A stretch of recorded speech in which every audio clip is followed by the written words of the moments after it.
আসসালামু আলাইকুম সুপ্রিয় শিক্ষার্থীরা, তোমরা যারা সামনে এসএসসি পরীক্ষা দিবা তাদের কথা বিবেচনা করে আজকে আমি ধারা থেকে একটি গুরুত্বপূর্ণ অঙ্কের সমাধান করব।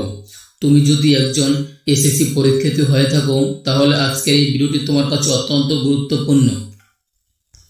দেখো, এখানে বলা হচ্ছে 9 + 7 + 5 প্লাস ধারাটির n সংখ্যক পদের সমষ্টি -144 হলে এখানে n এর মান নির্ণয় করো।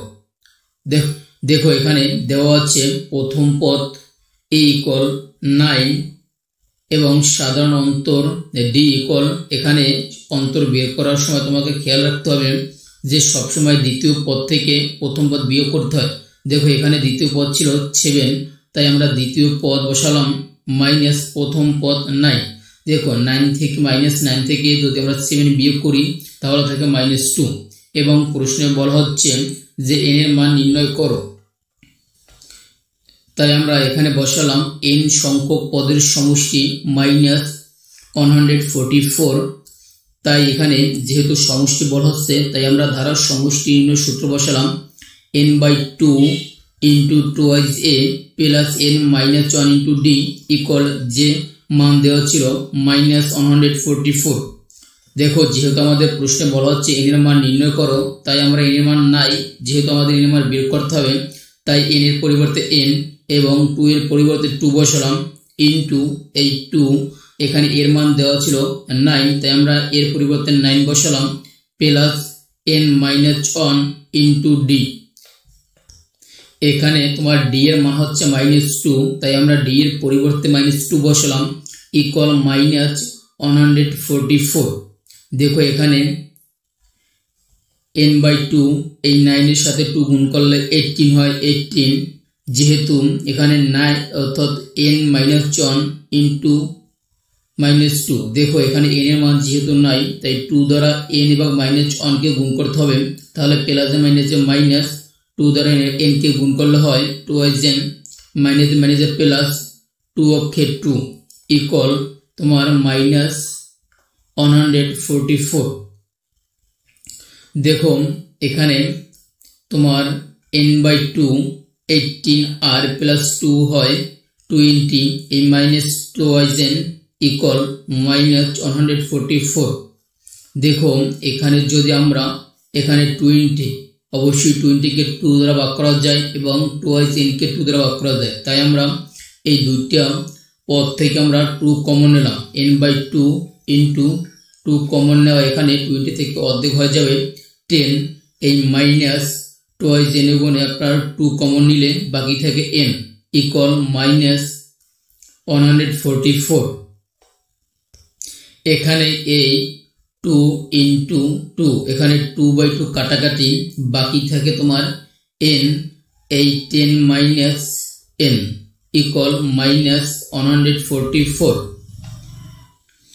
দেখো এখানে n দ্বারা যদি আমরা 10 কে গুণ করি তাহলে 10n - n দ্বারা n কে গুণ করলে n², কারণ গুণের সময় তোমার পাওয়ার যোগ হয়। তাই দেখো n দ্বারা n কে গুণ করলে এখানে পাওয়ার 1 আর এখানে পাওয়ার 1, দুইটা n মিলে n²।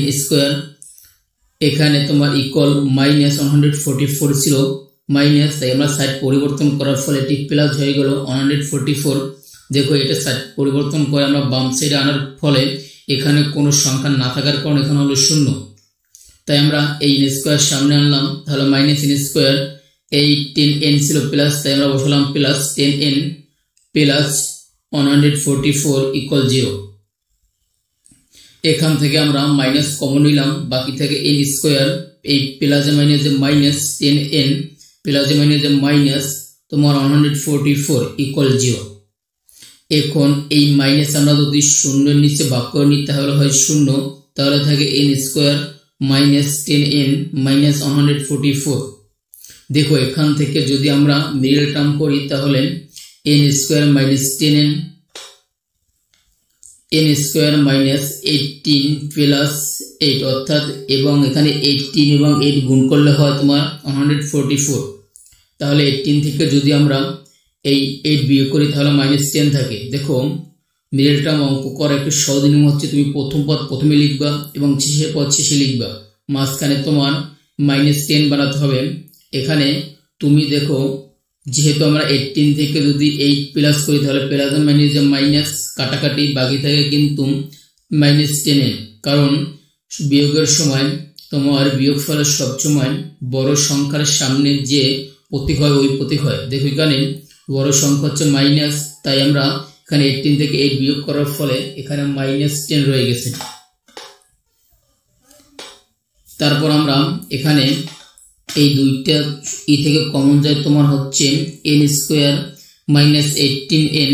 এই দুইটা থেকে দেখো উভয় পক্ষে কিন্তু তোমার যেহেতু n আছে তাই আমরা উভয় থেকে আমরা n কমন নিলাম। n কমন নিলে তোমার এখানে n কমন নেওয়ার পরিবর্তে এখানে দুইটা n ছিল হয়ে গেল একটা, এই মাইনাস তোমার এখানে n কমন গেছে বাকি থেকে 18, এখানে প্লাস 8 কমন নিলাম বাকি থেকে n প্লাস মাইনাস তোমার এই 8 দ্বারা এই সংখ্যাকে ভাগ করলে হয় 18 ইকুয়াল 0।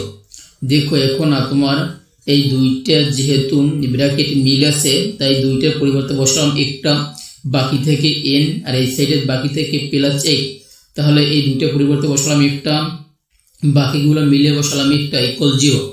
এখন তোমাকে হয় অথবা করতে হবে কারণ n-18 ইকুয়াল 0 আর n প্লাস 8 ইকুয়াল 0। যেহেতু দুইটা পদ ইজ ইকুয়াল টু 0, যেহেতু দুইটা পদ ইকুয়াল 0 তাহলে এই শূন্যটা বা 0টা এই প্রথম পদের সাথে আছে এবং দ্বিতীয় পদের সাথেও আছে, তাই প্রথম পদ ইকুয়াল লিখলাম 0।